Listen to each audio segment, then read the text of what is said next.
is a difference between fact and opinion. It's hard to tell sometimes because opinions like to dress up as facts, and their costumes have gotten quite impressive lately. I once saw an opinion wearing the most spectacular curly mustache that distracted me so much I totally let him come into my head, even though I found his footwear suspicious. There is a way, however, to easily tell the difference between them. You have to weigh them. Because, you see, facts have more substance, so they're heavier. This is how one can know for a fact, for example, that being kidnapped for your brain is scary.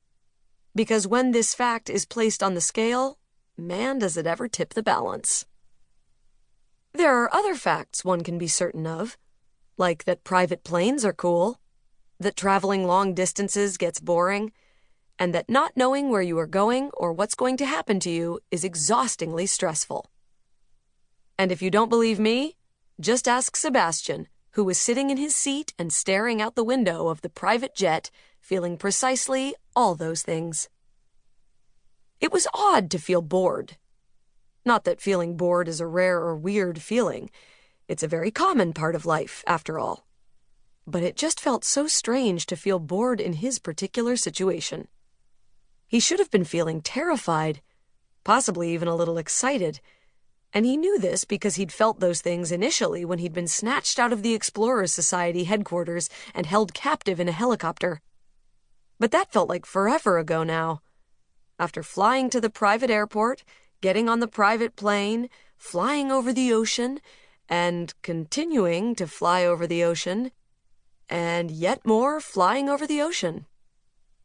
Things had started to get just a little boring, and now the boredom was turning into sleepiness, which was really quite simply all kinds of wrong. "You could sleep," said Mr. M. Sebastian shifted his gaze from the window to the man sitting across from him wearing a patch over his left eye. Mr. M appeared very relaxed, but of course he would be. His life wasn't in danger now, was it? "So could you," Sebastian pointed out. "Nah, gotta keep one eye open," replied Mr. M, laughing at his own joke. Sebastian didn't laugh. "Get it? One eye?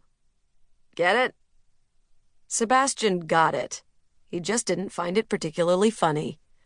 Suddenly he had a flash of his parents at the dinner table, and his mother telling that joke about the salamander, and how not funny the joke was, and, oh, there was that pain in his gut again. He wondered if his parents were looking for him. They must be. He wondered if Evie was looking for him, like she'd promised. "It's because I only have one eye. That's the joke," continued Mr. M. "Because keeping one eye open is an expression." He paused. "But also, I only have one eye. It works on 2 levels.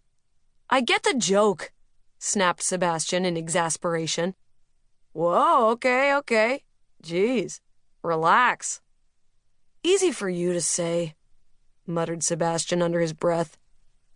"It's true. It's very easy for me to say.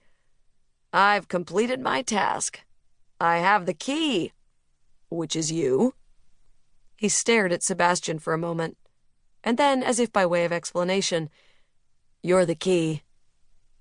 "I know I'm the key," Sebastian replied curtly. What on earth was going on? Before this week, everyone had always treated him like the highly intelligent boy he was. Now everyone seemed to be second-guessing his smarts, and it was seriously annoying.